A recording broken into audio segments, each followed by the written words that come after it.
everyone, I have finished this colouring book, Atlas Botanica, and I thought I would do a flip through for you. Now it won't be that long, but I tell you a little bit about the book. I was sent this book and the follow-up book, Atlas Botanica 2, which I haven't done so much in yet. I sort of thought I would finish this one and then move on to the other one. So I sent these by the publishers, Faris Publishing.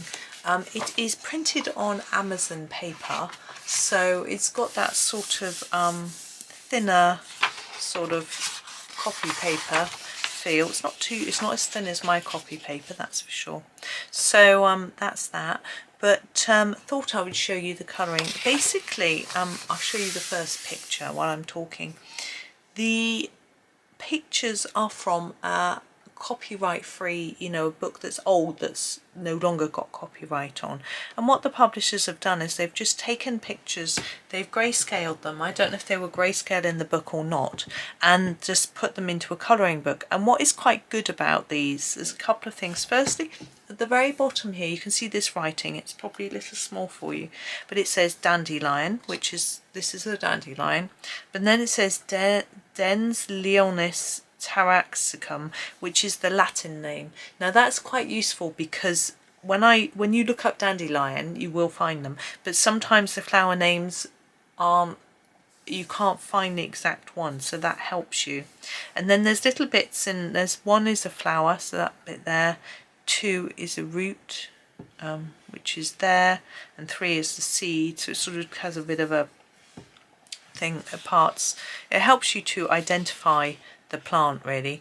And so what I've done with every one of these is I've looked them up on my search engine and then coloured them ish in the way that I think they might look. I'm going to put them into the middle. I think my light is a bit too glary. No, we're going to need it on, it's dark. Sorry, it's going to be, if we come in just a tad more, I think it helps make that sound. So I can't remember what I coloured these with, but I know that this one here has got a bit of glitter pen on. I decided I'd make the this one glittery. I'm not sure why. I didn't make this one glittery, only this one. So that is our first one. And what you can see, because they're grayscale, they're actually very easy to colour. You really just cover them with pencil. You don't have to do any shading if you don't want to, but you can if you wish. So it's up to you. Quite how you do them. And I've tried all sorts of different pencils in the book and found that all sorts of different pencils work nicely. This one's interesting, it says red currants. There's no T, currants. Fascinating. And often they have different stages, so this has got flowers and berries, so yeah, different bits and bobs. Marigold, spelled with a Y, which is quite fascinating. It's a turnip, or a neep, as Johanna called them in her video. I think in Scotland they say neeps. They also call potatoes tatties, which is quite fun. So they have neeps and tatties with haggis, that's right. Haggis being a sort of mixture of minced meats, I don't know which ones, and oats. Oats, very Scottish. I do like oats though. I eat a lot of oats. The ones I eat are Scottish actually. I thought I coloured one similar to this just yesterday when I was finishing this off. Yes, that's a yellow asphodel. I think it was a white one. So there we go. So what I found useful about this book is that although I tended to just colour it quite plain without trying to put a different shade on the darker areas, it helped me to think about where there would be light and shade on pictures. So if you look at this chili, you can see there's a dark area here and a dark area here. It might be hard for you to see actually. So it made me start to think, if I'm colouring a chili, then I want to sort of make it darker on the edge and a bit lighter in the middle, that sort of thing. And that is how I will colour it anyway. But with the leaves and things, I'm not so good at those, so that helped me. I used to have some of this in my garden. That was, I found that very useful So foxgloves I like. Yeah, I'd never heard of a love apple, but I think it's a tomato.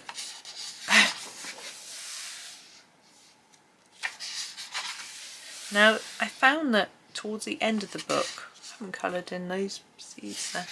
There are a lot of white flowers, which are quite a challenge to colour. This one's white, look. I haven't actually... No, I've done nothing on that. I've just left it. Just left the paper. But on the ones later, I like this one. I think this is my favourite. On the ones that I coloured later, I used white pencil.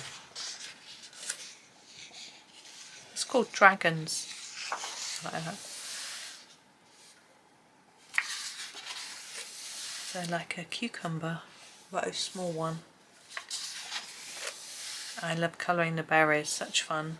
You know me, I love berries. That rose was nice to colour as well. I've got some thistles at the moment. You know, I said, no, it was in a video that I've just made that you won't have necessarily seen yet, or might not necessarily watch. My husband brought me some flowers home from the supermarket that were free, and there were sunflowers mixed in with thistles. I kept poking my finger. He thought he'd been, you know, so generous bringing me flowers. I thought, ow! It's quite funny. So, yeah, interesting. But this book I have been tending to do when I don't feel like having to decide on colour, when I'm a bit tired and I just want something really easy and simple that's quick to finish. The pages take a very short amount of time to colour. These I did with white pencil, and you can just see it sort of fades the black really. Hollyhocks. They look like foxgloves, I think, a little bit. More berries. Had fun with those. Nice quince. But I do like this sort of, I think it's like a Victorian style of drawing, but usually I think they would have done them in watercolour. But again, another white one. It's really plain. But I did them in pencils, different pencils. I don't know what I used. I mixed it up a lot, all sorts of different ones. I think these last three are done in Prismacolor, but you know, it just varied. This was a weird one because I used like lime peel and light violet lake. I think that's the colours, and they don't go, but that was what it looked like in the picture. Pomegranates. Orange. That one was hard to look up because it's called White Stock July Flower, and when I put stock, it just put stock image of flower. Like, no. And that's just, so you've got a blank page at the back, and they're printed by Amazon. Quite useful having a whole blank page, and then you can test your pencils if you want to on the paper. So on the back it's just got a few examples of the pictures, but interestingly they look like they're sort of sepia on the back. So I'm pretty sure that book is still available, and as I say, there's the number 2 as well, which I found didn't have the names at the bottom in the same way, and I think there's one with animals as well.